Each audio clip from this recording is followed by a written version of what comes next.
You're listening to vNacelle Insights, where we bring you valuable information on accelerating business value, business transitions, employee engagement, visual process mapping, self-awareness, and entrepreneurial excellence. Hello, everyone. This is Kevin with vNacelle. Today, we will be hearing from vNacelle co-partner and employment engagement expert, Jimmy Taylor. Jimmy is a 20-plus year leader, entrepreneur, HR leader, speaker, consultant, and executive coach. He's a partner in BizMultiplier, a company dedicated to providing tools and resources that help companies grow engaged employees. He also works with companies to develop and grow entrepreneurial management teams that can increase the value of their business. Join us now as we listen to the first half of this hour-long presentation titled Talent Games, Hiring and Managing for Better Employee Engagement. Thank you so much for joining us for the first WeBack West WBE Expert Series webinar for 2018. We are excited that you are participating. Just a reminder, you have been placed on mute as you enter the webinar. So if you have any questions, please put them in the chat box and we will respond to those. And we are excited to have Jimmy Taylor with us today. So Jimmy, if you would like to take it away. Thank you, Ellie. Thanks for having me. Looking forward to spending the next hour with you guys. Just to set the stage, webinars are always a little interesting because I can't judge the interaction of the audience. I don't get to see your face. But please feel free to respond by chat message with questions. Ellie may interrupt at some point and we'll answer those questions as we go. Or certainly we're going to save a couple of minutes at the end to respond as well. And just by way of introduction in terms of my interest in employee engagement and my passion around it, I think two things are important. One is, as a business owner, I had a company for 16 years that we were relatively small, less than 200 employees, operating in a very competitive market. Our corporate office was in Austin, Texas, and a lot of companies were moving into Austin, and our employees were we think pretty well thought of and certainly targeted, and so we had a hard time keeping people for a while. So we started looking at some engagement and retention strategies that made a big difference for us. The work that we did, we actually did recruiting for companies, and we would take over their hiring process, and they were highly interested because they were facing the same problem as well.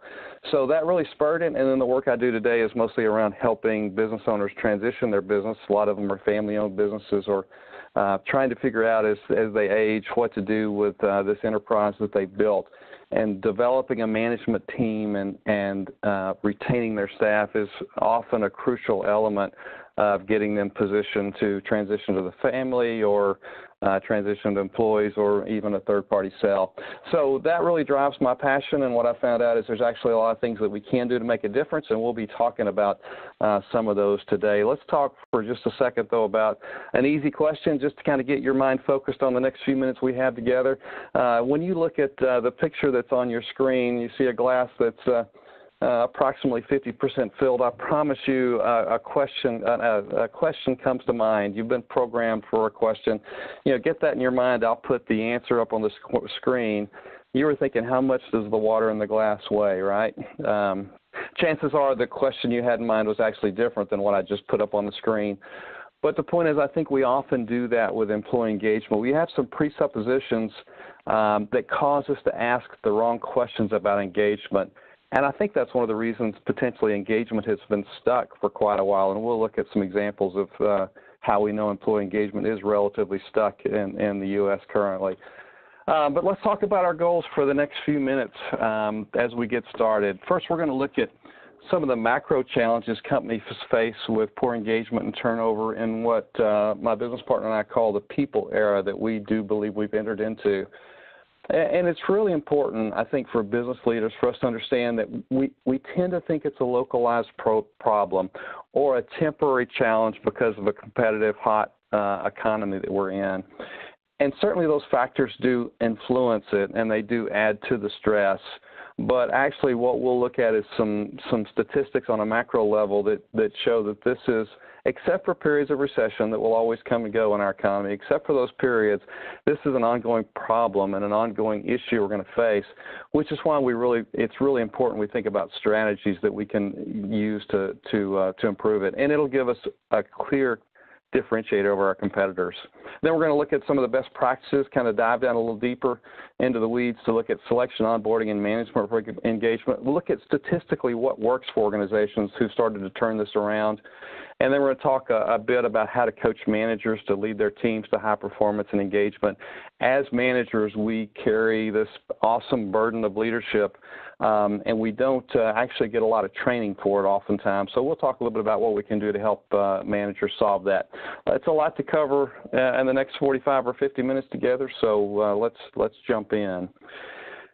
As I said, engagement really is stuck in our economy. Gallup does probably the best job of all the big companies who attempt to measure that statistically. And if you look back to 2000, which is when they started collecting data, it's improved a bit. We've kind of bounced between about 26 and 32 or 33% of engaged employees. And engaged employees is basically somebody who shows up doing their very best. They provide the discretionary effort that they have available to really apply their skills and abilities and best efforts to the job at hand. But it's really important to note, as an economy, as a country, we're spending about $1 billion a year on engagement strategies. And clearly what we're doing is not moving the needle nearly enough. Not engaged employees is the gray bar in the middle. That one's been fairly consistent as well. And then actively disengaged employees, those are the people that actually are destructive to our workforce. They're toxic to our environment. They very much are destroying the good work that our engaged employees do on a daily basis, and that number has been relatively consistent as well. So clearly what we're doing is not working, and let's talk about maybe some things we could do a little bit differently. A quick note on the U.S. labor force.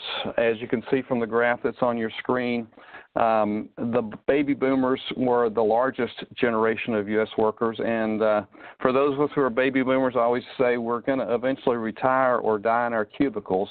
But we're on the decline. We're slowly starting to retire.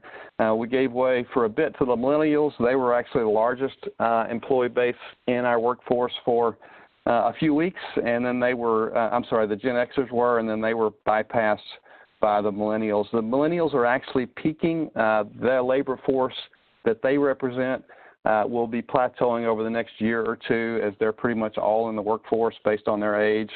And so you can tell they will not be nearly as large an impact on the workforce as the boomers were. About 10 million less millennials in the workforce than the baby boomers were at their peak. But what's really interesting about this slide is if you look at the silence, there were 3.7 million silent generation workers still in the U.S. workforce at the end of 2015, which meant they would have been 71 or 72 years old. That's a lot of, when I do this in person, I've done this for over a year, lots of different groups, and I always ask the oldest age of the employees that they have in their workforce. And I've not had a group yet that didn't have employees in their 70s in their workforce, at least one or two companies. I was in Oklahoma City.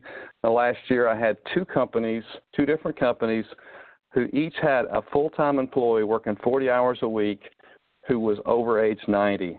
And here's what the workforce is going to look like if you've got the average workforce in 2020, which is only 2 years from now. More than 1 in 3 of your employees will be over age 55. 1 in 5 will be over age 65, and then about 1 in 10 will be over age 75.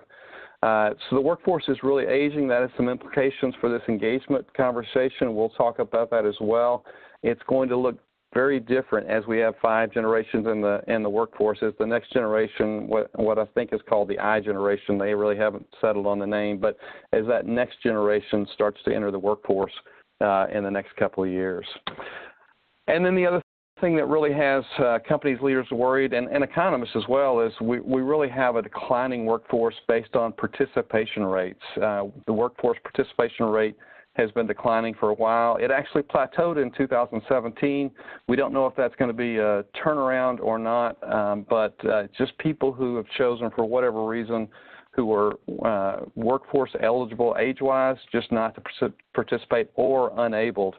Some of that is because their skills don't match the skills the workforce needs. And really what we're seeing in the workforce is right now we have a skills gap. I need to hire a CDL truck driver, and the only people who are applying are Starbucks baristas. In a few years, the Starbucks baristas won't even be applying because there simply won't be enough bodies to do the work that we have, which, again, as leaders makes us really cognizant of the fact that this needs to be a strategy that we need to act on and not just a response to what we think may be a temporary problem.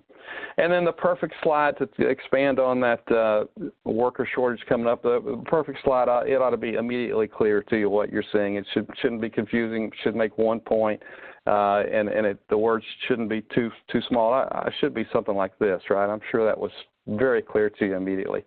Really, I put this up only for one reason. If you look at the first two columns of blue and red, that's the labor force in the year 2020. The last two, which is mostly red, is the labor force in 2030, based on either a 10-year or a 20-year traditional historic growth rate for that company. These are the major economies of the world.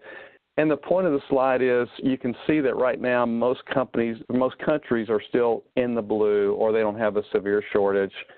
As we grow, as the years go by, almost every industrialized nation will face a shortage of workers. And what that typically does is that slows immigration, because people typically move for a better job. Gallup wrote a great book on that a few years ago called What the Whole World Wants.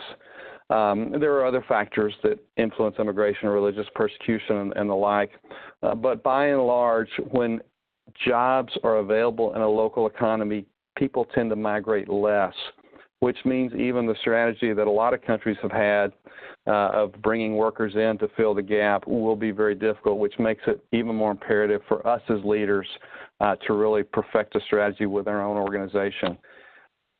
80% of CEOs are worried about their company's ability to attract talent, according to a study that was in Harvard Business Review last year. And then PricewaterhouseCoopers study of CEOs said that more than 60% of companies said their growth is already negatively impacted because they can't find the key skills that they need to do the job. And then IBM tried to quantify it. IBM, in a report that was just released last month, said that the U.S. will see a talent shortage of 23 million workers by the year 2020, which is, pretty quick.